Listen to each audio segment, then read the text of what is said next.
자, 지난주 오후 예배 때 너그러운 어른이라는 제목으로 말씀을 드렸습니다. 아브라함이 참 얼마나 너그러운 어른인가. 그래서 이 시대에 노인은 많지만 참 어른이 없다라고 지난주에 말씀을 드렸습니다. 우리 목사님들 세계에서도 참 어른 목사님들이 한 분, 두 분 소천하시고 나니까 이렇게 롤 모델로 삼아야 될, 정말 어른 목사님으로 삼아야 될 어른 목사님들이 점점 없어지는 것 같아서 마음이 많이 안 좋아서, 또 그런 의미에서 우리가 또 어떤 어른이 되어야 할까 또 고민해보고, 또 우리 어른들은 또 우리 젊은 세대들에게 어떤 어른으로서의 모습을 보여줄까 잠시 말씀을 나눴었습니다. 무엇보다도 좀 너그러운, 아브라함처럼 너그러운 어른이 되었으면 좋겠다라는 말씀을 드렸는데, 그 말씀의 연장선상에서 오늘 이제 모세에 대한 이야기를 하면서 제목에서 보듯이 온유한 모세, 어른으로서 온유한 모세는 어떤 모습인지 우리가 살펴보고 또 함께 은혜를 나누었으면 좋겠습니다. 자, 오늘 말씀을 앞에 어떤 사건이 있었고 그 사건 뒤에 오늘 본문 말씀이 연결되어집니다.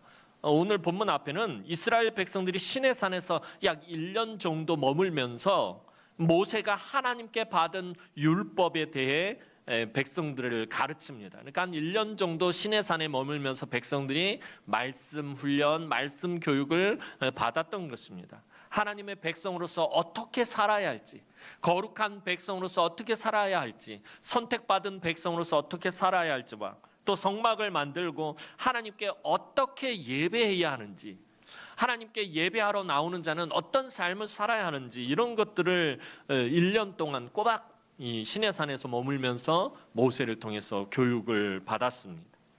그리고 시내산을 떠나 가나안 땅을 향해서 길을 가게 되었습니다. 그런데 1년 동안 교육을 받은 것이 무색하리만큼 백성들이 불평하고 원망하기 시작합니다. 근데 그 불평하고 원망한 내용이 뭐냐 하면, 고기를 먹지 못해서 우리가 기력이 쇠해서 이 험한 길을 가기가 어렵다 하면서 백성들이 불평을 합니다. 근데 이 불평이 얼마나 심했던지 장막 문 앞에 서가지고 백성들이 다 울면서 고기가 먹고 싶어요, 고기가 먹고 싶어요 하면서 울고 불고 난리가 났던 것입니다.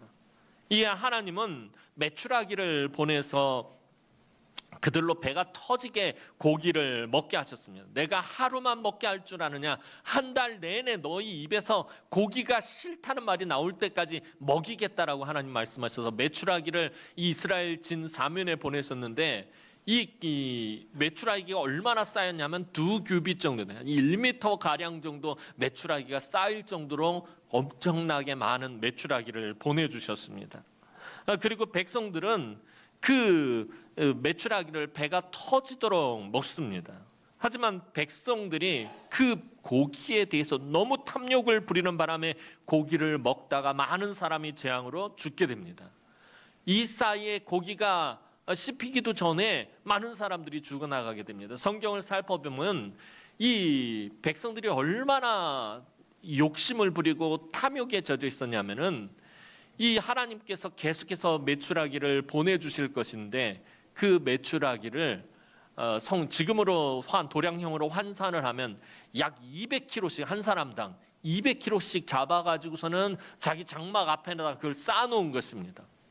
그것 때문에 하나님께서 이스라엘 백성들을 치셔가지고 재앙으로 많은 사람들이 어려움을 겪게 됩니다. 자, 그렇게 일이 일단락 되는가 싶었는데 전혀 생각지도 못한 문제가 또 터져 나오게 됩니다. 그것은 이스라엘의 핵심 지도부, 지금은 일반 백성들이 불평하고 원망하고 갈등을 조장했는데 이스라엘의 핵심 지도부에서 갈등이 생긴 것입니다. 백성들의 불평과 원망이 지도자들에게까지로 이제 확대가 되었습니다.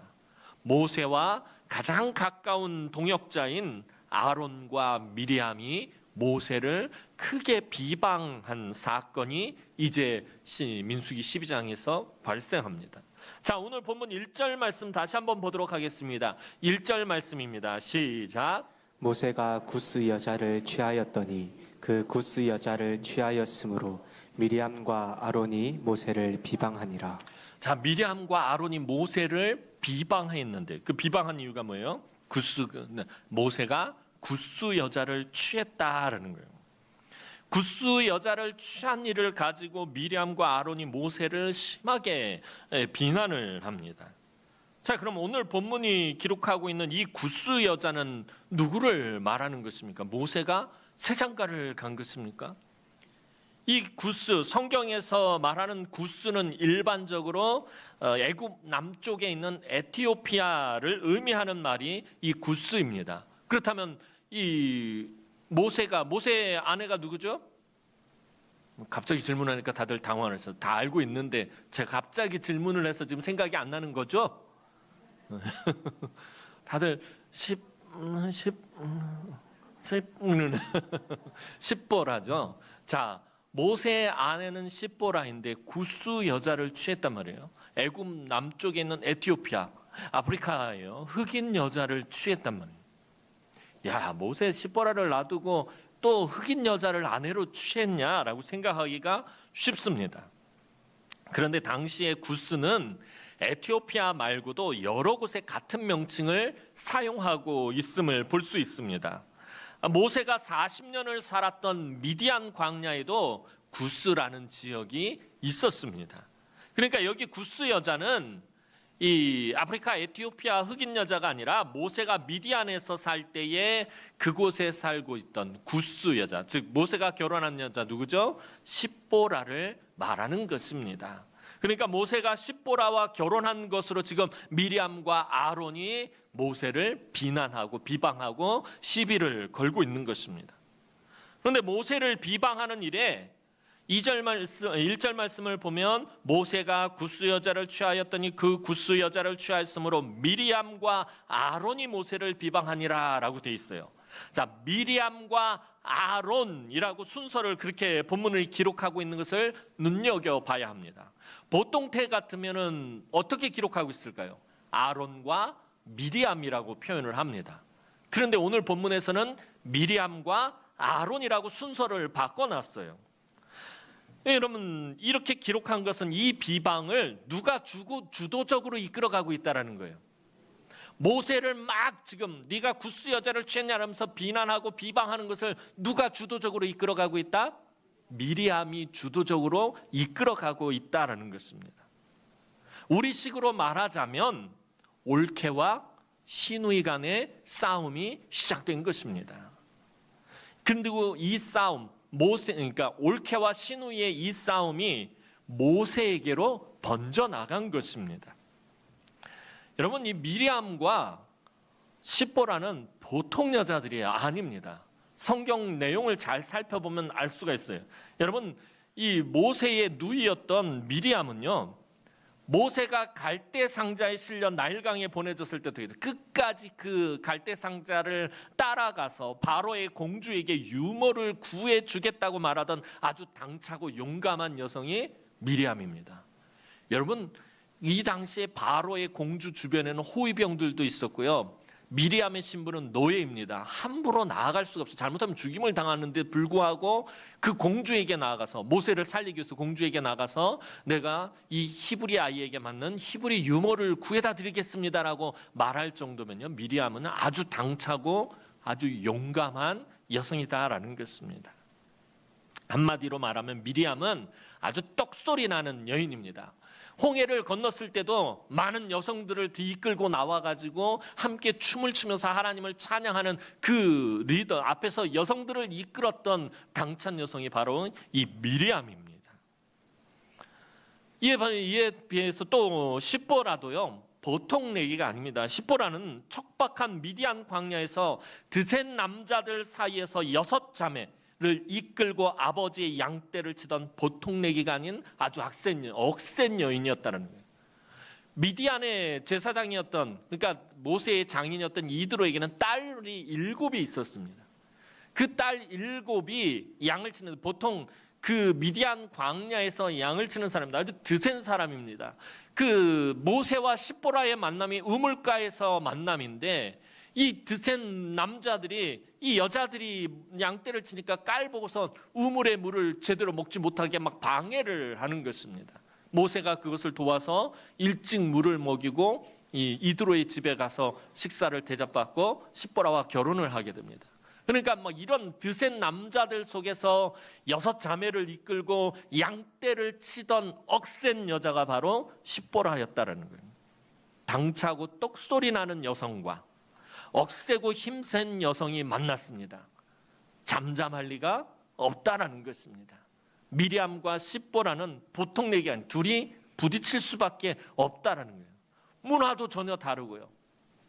생각하는 것도 전혀 다르고요. 살아온 방식도 전혀 다른 당차고 억센 사람들이 만났으니까 당연히 충돌이 일어나지 않을 수가 없었다라는 것입니다. 그리고 미리암은 모세는 왜 이런 구스 여자와 결혼을 하였느냐라고 비방을 시작한 거예요. 미리암과 십보라가 싸우다가 미리암이 좀 밀렸던 것 같아요. 그러니까 지금 모세에게 와가지고서는 막 쏟아부은 거예요. 너는 어떻게 결혼을 해도 이런 구스 여자와 결혼을 해가지고서는 이런 난리를 만드냐 그러면서 이 모세에게까지 불똥이 튀게 된 것입니다. 자, 그런데 여기까지는 이해를 할 수가 있어요. 그죠? 신우 올케간이 서로 싸우고 다툴 수가 있어요. 보통 내기들이 아닌 두 사람이 만났으니까. 그런데 미리암의 비방이 그만 선을 넘고 말았습니다. 이 비방이 어느 정도 선까지는 적인데 이 선을 넘어서는 안 될 선을 넘고 말았다라는 거예요. 모세의 권위까지 비방을 하게 됩니다. 즉 모세의 부인이 이스라엘 여자가 아니기 때문에 구스 여자이기 때문에 모세는 지도자로서 문제가 있다라는 것입니다. 더 나아가 지도자로서의 권위는 미리암이나 아론도 모세와 동등하다라는 것입니다. 이 미리암의 속내가 사실은 드러나는 거예요. 이 구스 여자 사건 십보라는 표면적인 이유이고 미리암의 속내는 뭐예요? 모세와 자기의 권위가 동등하다라는 것입니다. 2절 말씀 보도록 하겠습니다. 오늘 본문 2절 말씀입니다. 시작. 그들이 이르되 여호와께서 모세와만 말씀하셨느냐 우리와도 말씀하지 아니하셨느냐 하매 여호와께서 이 말을 들으셨더라. 자, 하나님이 모세와만 말씀하시고 모세에게만 권위를 준 것이 아니다라고 미리암이 주장을 합니다. 미리암은 지금 십보라와의 갈등을 모세와의 갈등으로 확대하고요. 모세와의 갈등을 빌미 삼아서 건드려서는 안 되는 부분까지 건들고 말았습니다. 그것은 미리암이 하나님의 결정을 비난했다라는 것입니다. 그 때문에 모세는 자기의 결정에 대해서도 그리고 하나님의 결정에 대해서도 동시에 비난을 들어야 했습니다. 십보라를 아내로 맞이한 것은 누구의 결정입니까? 모세의 결정입니다. 하지만 모세를 이스라엘의 민족의 지도자로 세우신 것은 누구의 결정입니까? 이거 백성들의 결정이 아니라 하나님의 결정입니다. 이 두 가지 결정을 미리암은 지금 맹렬하게 비난하고 있는 것입니다. 그런데 여러분 사실 미리암과 아론이 이스라엘의 지도자로서 권위를 낼 수 있는 것은 누구 때문입니까? 미리암과 아론이 지금 이스라엘 자손들 앞에서 지도자로서 그 권위를 낼 수 있는 것은 모세 때문입니다. 모세가 지도자이기 때문에, 모세가 하나님이 세우신 지도자이기 때문입니다. 지금 모세의 덕을 보고 있는 것은 미리암과 아론입니다. 모세가 미리암과 아론의 덕을 보고 있는 것이 아니라 미리암과 아론이 모세의 덕을 보고 있는 것입니다. 모세의 권위로 인해서 자기들의 권위가 세워지는 것인데 어리석게도 모세의 권위를 지금 시비를 걸고 있습니다. 자, 이런 상황 가운데서 모세는 미리암의 비난에 대해서 그 어떤 대꾸도 어떤 변명도 어떤 반응도 또 미리암에 대해서 미리암과 똑같이 비난하거나 화를 내지 않았습니다. 아론과 미리암은 남이 아니라 자기 친형이요 친누이였습니다. 자기 엄마 요게벳의 배에서 나온 동복 형제였다라는 것입니다.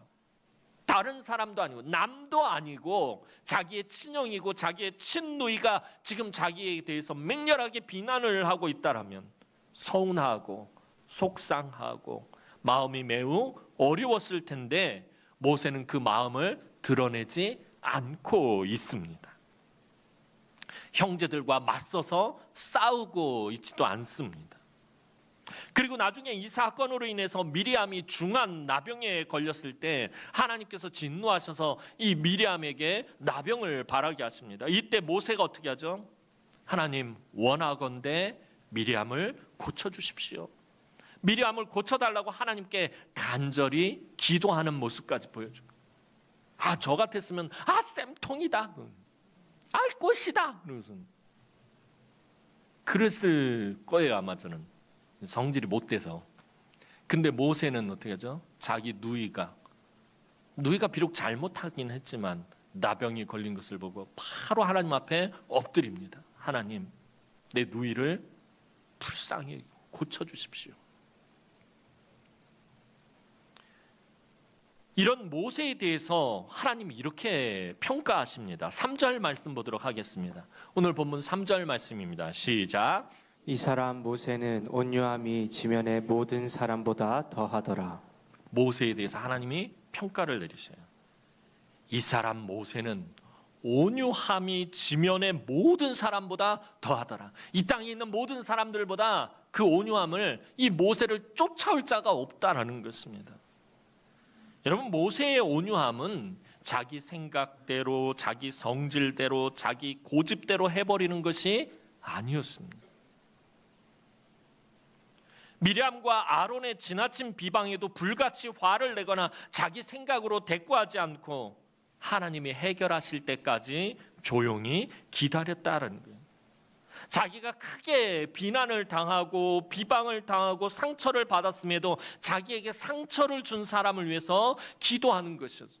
이게 모세의 온유함이었다는 거예요. 그렇다면 모세는 어떻게 이런 상황에서 온유할 수 있었느냐라는 거예요. 비록 친형이고 친누이이기는 하지만 그로 인해서 얼마나 속이 상하고 얼마나 서운하겠어요. 얼마나 마음이 아프겠어요. 그럼에도 불구하고 이런 상황 가운데서 어떻게 이렇게 온유할 수 있겠느냐라는 것입니다. 오늘 본문에 그 힌트가 있습니다. 2절 말씀 다시 한번 읽어보도록 하겠습니다. 2절 말씀 다시 읽어봅니다. 시작. 그들이 이르되 여호와께서 모세와만 말씀하셨느냐 우리와도 말씀하지 아니하셨느냐 하매 여호와께서 이 말을 들으셨더라. 자, 2절 끝부분을 보면 미리암과 아론이 모세를 맹렬하게 비난하는 것을 하나님이 어떻게 하셨다고요? 들으셨다라고 기록하고 있어요. 여러분, 민수기에서 자주 등장하는 말 중에 하나가 뭐냐면 하나님이 들으셨다라는 표현이에요. 하나님은요, 우리가 하는 모든 말들을 들으시는 분이십니다. 미리암과 아론이 하는 말을 그대로 하나님이 들으셨다는 거예요. 이것을 모세가 알고 있었습니다. 그렇다면 하나님은 민수기 말씀을 잘 묵상해 보면 하나님이 그냥 듣고서는 한쪽 귀로 듣고 한쪽 귀로 흘리지 않는 것을 보게 됩니다. 항상 들으신 다음에 그것에 대해서 반응을 하십니다. 그렇다면 하나님이 조치를 취할 것도 모세는 알고 있었다라는 말이 됩니다. 즉 모세는 지금 하나님만 바라고 하나님만 의지하고 하나님만 신뢰하고 있다는 거예요. 이 상황 속에서 내가 지금 하나님께서 이스라엘 자손들의 지도자로 세웠는데 그런 내가 지금 비난을 당하고 비방을 당하고 나의 결정에 대해서 비방을 당하고 하나님의 결정에 대해서 비방을 당하고 있는 그런 상황 가운데서 모세가 지금 그 미리암에게 대해서 변명하고 그것에 대해서 변론하고 그에게 대들고 지금 갈등하고 싸우는 것이 아니라 그 상황 가운데서 모세가 한 일은 하나님만 바라보고 하나님만 의지하고 하나님만 신뢰하고 있었다라는 것입니다. 그래서 참을 수 있었고 그래서 기다릴 수 있었던 것입니다. 그렇다고 모세가 완벽한 사람은 아니었습니다. 모세도 큰 실수를 결정적인 실수를 한 번 해서 그의 인생에 큰 오점과 아픔을 남기게 됩니다. 무리바에서 물이 없어 불평하고 원망이 극에 달했던 백성들 앞에서 하나님의 명령을 어기고 분노해서 바위를 2번 쳐서 물이 나오게 하여 하나님께 크게 책망을 듣기도 한 사람이 모세입니다. 그 책망인, 근데 문제는 하나님이 모세를 책망하실 때 모세가 말씀을 어기고 하나님의 영광과 거룩함을 나타내지 못하였으므로 가나안 땅에 들어가지 못한다라는 정말 청천벽력과 같은 말씀이었습니다. 모세가 이런 실수도 있었지만 광야를 지나는 40년 동안 늘 하나님을 의지하고 하나님 앞에서 겸손히 엎드리며 이 사고뭉치 백성들을 가나안 땅 바로 맞은편 이 요단 동편까지 잘 인도하였습니다. 그런데 그의 온유함이 왜 지면의 모든 사람보다 더한지 드러나는 일이 있습니다. 모세는 가나안 땅이 보이는 요단 동편에서 가나안 땅에 들어가게 해달라고 하나님께 간절히 기도합니다. 모세가 가나안 땅에 얼마나 들어가고 싶었겠습니까? 바로 강만 건너가면 가나안 땅입니다. 그런데 하나님이 들어가지 못하리라 말씀하셨어요. 하나님, 나로 하여금 이 강을 건너서 가나안 땅에 들어갈 수 있게 해주십시오라고 이 모세가 하나님 앞에 간절히 기도합니다. 이 문제를 가지고 하나님 앞에 기도할 때 모세가 설렁설렁 기도했겠습니까? 정말 간절하게 하나님께 매달려 기도했을 것입니다. 신명기 3장 25절 말씀 보도록 하겠습니다. 신명기 3장 25절 말씀입니다. 시작. 구하옵나니 나를 건너가게 하사 요단 저쪽에 있는 아름다운 땅 아름다운 산과 레바논을 보게 하옵소서 하되. 정말 간절하게 기도했을 거예요. 40년 동안 백성들을 이끌고 광야를 걸었던 모세가 얼마나 가나안 땅에 들어가고 싶었겠습니까? 그 마음을 말로 다 표현을 못할 것입니다. 구하옵나니, 그냥 우리말로는 그렇게 되면 정말 간절히 하나님 앞에 매달렸을 거예요. 하나님, 나로 이 강을 건너가서 요단 저쪽에 있는 저 아름다운 땅, 저 아름다운 산 레바논을 보게 하옵소서. 너무나도 간절하게 하나님 앞에 기도했을 거예요. 그런데 하나님 이렇게 대답하십니다. 신명기 3장 26절에서 27절 말씀 보도록 하겠습니다. 시작. 여호와께서 너희 때문에 내게 진노하사 내 말을 듣지 아니하시고 내게 이르시기를 그만해도 족하니 이 일로 다시 내게 말하지 말라. 너는 비스가 산 꼭대기에 올라가서 눈을 들어 동서남북을 바라고 내 눈으로 그 땅을 바라보라. 너는 이 요단을 건너지 못할 것임이니라. 모세의 간절한 기도에 대해서 하나님 아주 단호하게 NO라고 대답하세요. 안 돼. 다시는 이 일에 대해서 거론도 하지 마. 하나님 아주 단호하게 거절하십니다. 하나님은 이뿐만 아니라 신명기 32장 52절에서 다시 한번 하나님의 의지를 나타내셔요. 한번 보겠습니다. 시작. 내가 비록 내가 이스라엘 자손에게 주는 땅을 맞은편에서 바라보기는 그리로 들어가지는 못하리라 하시니라. 신명기 32장이면 이제 마지막 부분에 가서 모세가 또 얘기를 꺼내기도 전에 하나님은 너 못 들어간다라고 아주 단호하게 말씀하십니다. 가나안 땅에 들어가지 못하고 바라보기만 해야 한다라는 하나님의 말씀이 모세에게는 얼마나 큰 충격이었겠습니까? 눈앞에 보이는 그 요단강을 건너가기만 하면 꿈에도 그리던 약속의 땅 가나안입니다. 40년 동안 정말 고생하며 백성들을 여기까지 힘들게 수고하며 이끌고 왔습니다. 그 땅을 딱 한 번만이라도, 그 땅을 딱 한 번만이라도 밟아보기만이라도 한다면 소원이 없었을 거예요. 하나님 그럼 들어가서 그 땅만 한번 밟고 나오게 해주십시오. 그런데 하나님은 단호하게 거절하셨습니다. 그때 모세의 심정이 어떠했겠습니까? 여러분이 모세라면 그 여러분들 마음이 어떠했겠습니까? 모세의 마음을 그 어떤 말로도 표현할 수 없을 것입니다. 모세의 처지가 더욱 안타까운 것은요, 그가 아직 건강하다라는 거예요. 모세의 나이가 120세가 됐는데 아직도 건강하다라는 거예요. 신명기 34장 7절 말씀 보도록 하겠습니다. 신명기 34장 7절 말씀입니다. 시작. 모세가 죽을 때 나이 120세였으나 그의 눈이 흐리지 아니하였고 기력이 쇠하지 아니하였더라. 눈이 흐리지 않았고 기력이 떨어지지도 않았다라는 것입니다. 아직도 힘이 펄펄해서 마음만 먹으면 요단강을 그냥 건너가서 가나안 땅으로 갈 수도 있었다라는 거예요. 이 요단강쯤이야 그냥 건너가서 가나안 땅을 밟을 수 있었다라는 것입니다. 아직도 힘이 있었다는 거예요.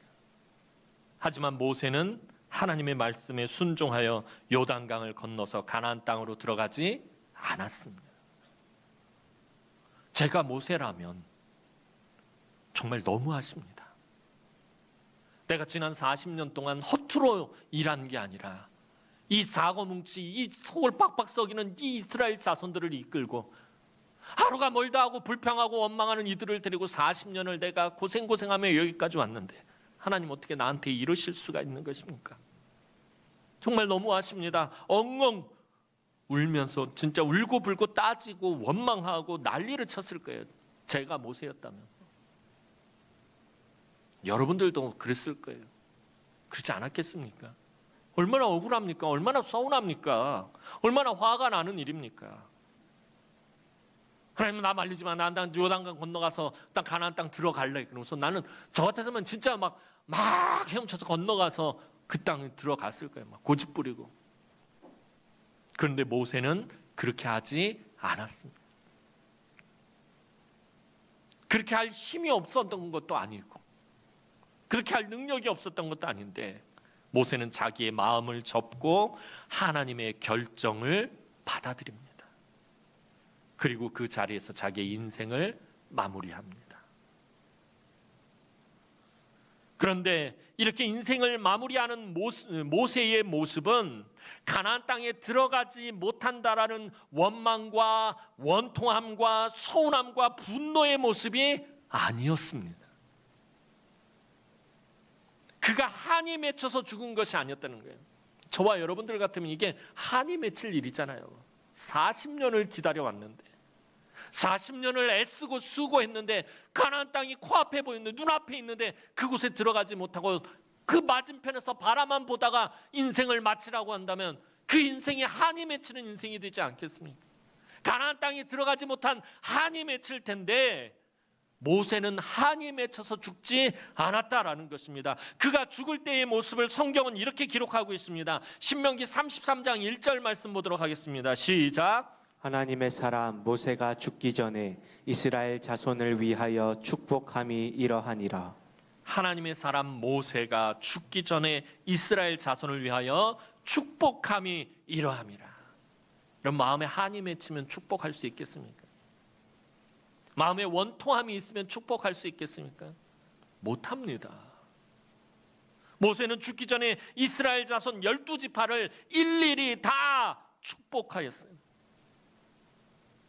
한이 맺혀서 원통해서 내가 저 땅에 들어가지 못해서 참 원통하구나 하고서 죽은 것이 아니라 사랑하는 이스라엘 자손들 그 12지파를 하나하나 일일이 다 축복했다라는 것입니다. 그럼 너무나도 귀하고 아름답고 존경스러운 모습 아닙니까? 자기가 가나안 땅에 들어가지 못함에 대한 어떠한 감정도 표현하지 않습니다. 자손들을 축복하고 모세는 죽기 전에 자기가 사랑하던 이스라엘 자손들을 행복한 사람이라고 기쁘게 축복하고 나서 하나님께로 돌아갔습니다. 이것이 바로 모세의 온유함이다라는 거예요. 여러분 모세라고 고집 부리고 싶은 마음이 없었겠습니까? 얼마나 들어가고 싶었겠어요. 가나안 땅에. 모세라고 고집 부리고 싶지 않았겠으며 원망하고 싶지 않았겠습니까? 모세라고 서운하지 않고 원통하지 않았겠습니까? 그런데 그 마음을 접고 하나님의 결정을 겸손히 받아들이고 자기가 할 수 있는 최선을 다해서 이스라엘 자손을 마음껏 기쁨으로 축복했다라는 것입니다. 이게 모세의 마지막 모습입니다. 사랑하는 성도 여러분, 그렇다면 모세는 어떻게 그렇게 온유할 수 있었느냐라는 거예요. 모세는 어떻게 그렇게 온유한 사람으로 그 인생을 마무리하고 하나님께 그렇게 인정을 받을 수 있었느냐라는 거예요. 여러분, 대답은 간단합니다. 그가 하나님과 아주 친밀했기 때문에 그렇다. 하나님과 너무나도 친했다라는 거예요, 모세는. 성경에 등장하는 수많은 우리 믿음의 조상들 가운데 아마 하나님과 가장 친했던 사람이 모세가 아니었을까 하는 생각을 해보게 됩니다. 하나님은 모세와 얼마나 친했는지 분명히 그 부분에 대해서 말씀해 주십니다. 민수기 12장 8절 말씀 보도록 하겠습니다. 민수기 12장 8절 말씀입니다. 시작. 그와는 내가 대면하여 명백히 말하고 은밀한 말로 하지 아니하며 그는 또 여호와의 형상을 보거늘 너희가 어찌하여 내 종 모세 비방하기를 두려워하지 아니하느냐. 미리암과 아론이 모세를 비난한 것에 대해서 하나님께서 아론과 미리암과 모세를 하나님 성막 앞으로 불러 모읍니다. 그리고 그들에게 하신 말씀이 거예요. 내가 선지자들에게는 꿈에도 보이고 어떤 환상도 보여주지만 그러나 모세에게는 그렇게 하지 않았다. 내가 그와 대면해서 명백히 말하고 은밀한 말로도 하지 않았고 나의 얼굴을 그에게 보여주었다라고 하나님 말씀하고 있다는 거예요. 대면하다라는 말은요, 얼굴과 얼굴을 맞대고 이야기했다는 거예요. 얼굴과 얼굴을 맞대고 이야기할 정도로 하나님과 모세는 친했다라는 거예요. 여러분, 친하지 않은 사람하고 얼굴하고 얼굴을 어떻게 맞대고 이야기합니까? 원수하고 그렇게 할 수 없어요. 친한 사람하고만 얼굴을 맞대고 이야기합니다. 하나님이 그렇게 말씀하세요. 모세가 말하는 게 아니라 하나님이 나는 모세와 얼굴을 맞대고 이야기합니다. 은밀하게도 얘기하지 않고 나는 모세와 직접 대놓고 얘기할 정도로 친했다라고 하나님 말씀하고 있다는 거예요. 아론과 미리암을 책망하실 때 그들은 모세처럼 하나님과 친하지 않았다라고 딱 잘라 말하시며 미리암이 제기한 문제를 하나님 종결하셨다는 거예요. 그래, 내가 너희에게도 이야기하지만 그런데 내가 너희들하고 얘기하는 것과 모세와 얘기하는 것은 차원이 다르다. 너희는 내가 모세와 친한 것처럼 친하지 않다라고 하나님 이렇게 대놓고 말씀하셨다는 거예요.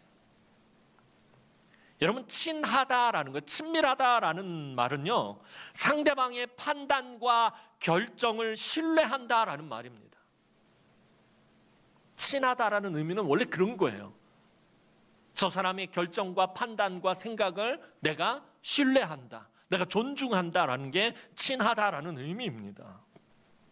하나님과 친밀한 사람은 하나님의 말씀과 판단과 결정을 신뢰한다라는 거예요.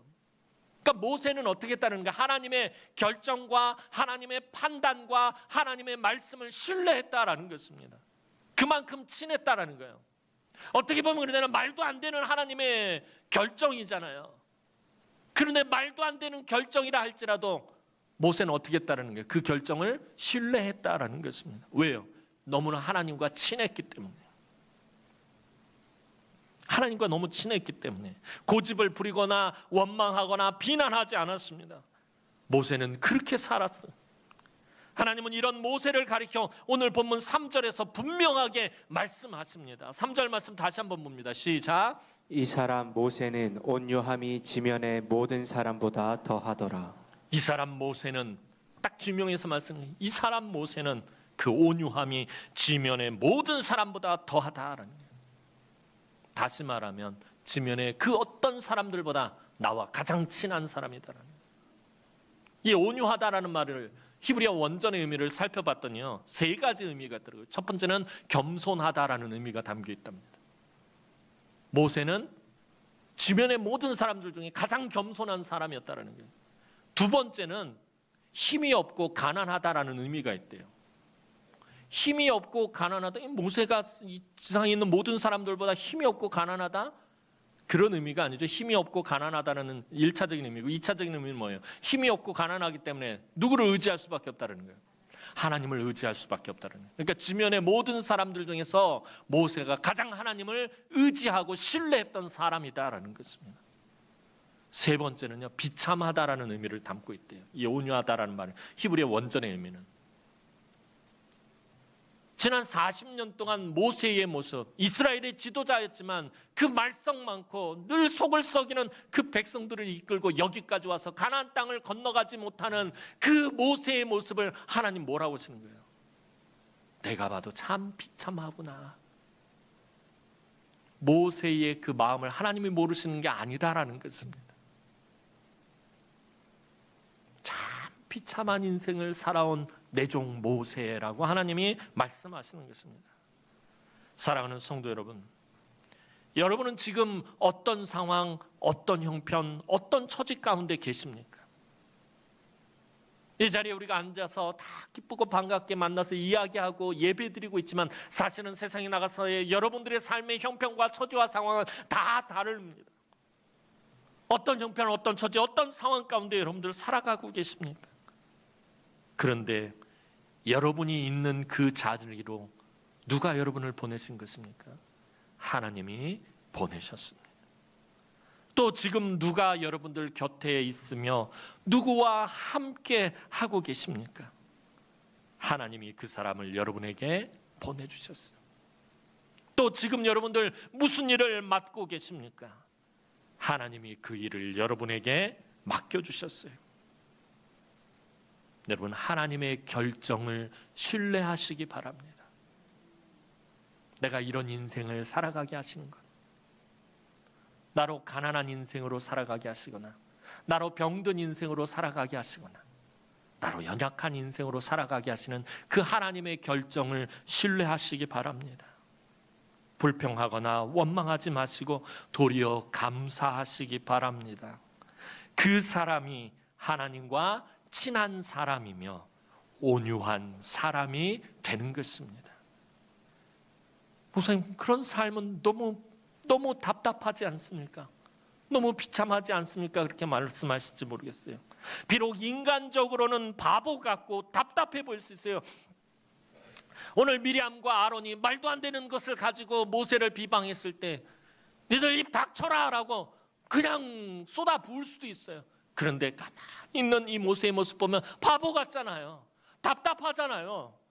인간적으로는 바보 같고 답답해 보일 수 있어요. 하지만 하나님은 그런 사람을 지면의 모든 사람보다 온유한 사람이라고 칭찬하시고 무엇보다도 하나님과 친한 사람이라고 인정해 주신다라는 것입니다. 여러분에게 일어난 일 중에, 여러분들이 살아가면서 삶 가운데서 만나는 일 중에 특히 견디기 힘들고 어려운 일, 마치 하나님이 여러분을 거절하시고 응답하시지 않는 것 같은 상황을 여러분들 믿음으로 받아들이시기 바랍니다. 내 마음을 접고 내 마음을 꺾고 받아들이시기 바랍니다. 하나님께서 여러분의 상황과 형편과 처지를 모르시지 않습니다. 하나님의 계획과 결정을 끝까지 신뢰하시기 바랍니다. 그렇게 하나님과 친한 사람, 하나님 앞에서 온유한 사람은 결국에 하나님의 풍성하신 은총을 반드시 누리게 되어 있다라는 것입니다. 모세는 그냥 이러고 죽었는데요. 이렇게 온유한 자에게 주님은 분명한 복을 약속하셨습니다. 마태복음 5장 5절 말씀 보도록 하겠습니다. 마태복음 5장 5절 말씀입니다. 시작. 온유한 자는 복이 있나니 그들이 땅을 기업으로 받을 것이며. 온유한 자는 복이 있나니 그들이 무엇을 기업으로 받을 것이요? 아니, 모세는 가나안 땅에 못 들어갔는데요.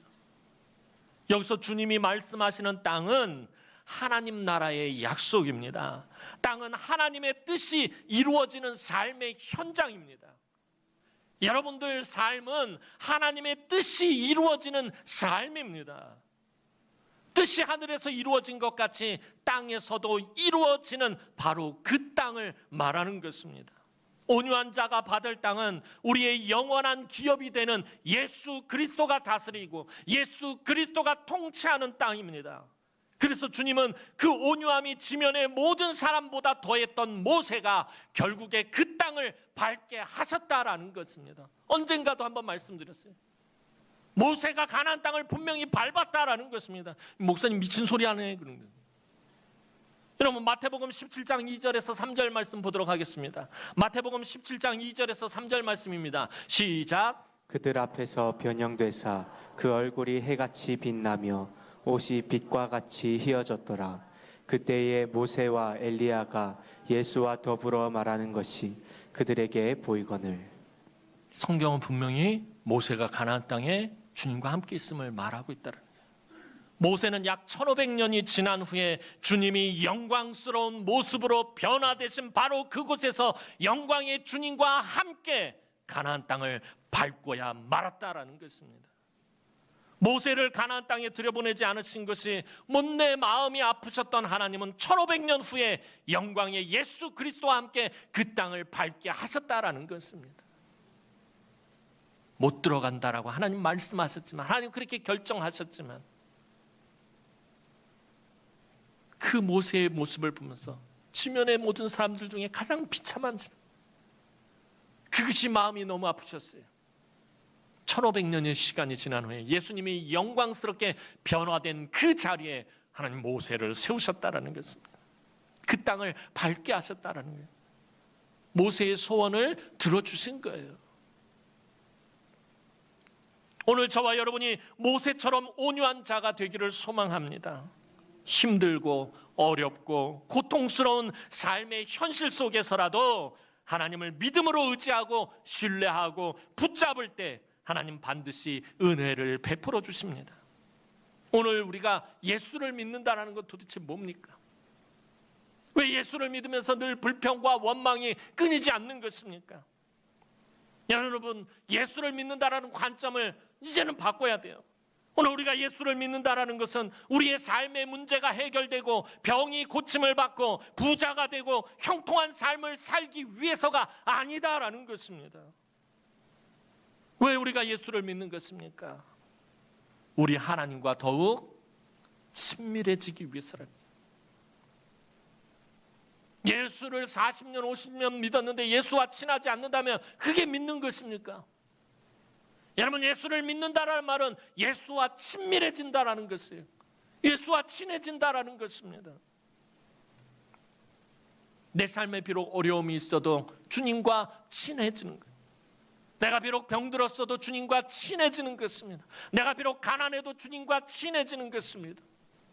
내 삶에 여전히 고난이 끊이지 않지만 주님과 여전히 친밀한 것, 그게 예수 믿는다라는 것입니다.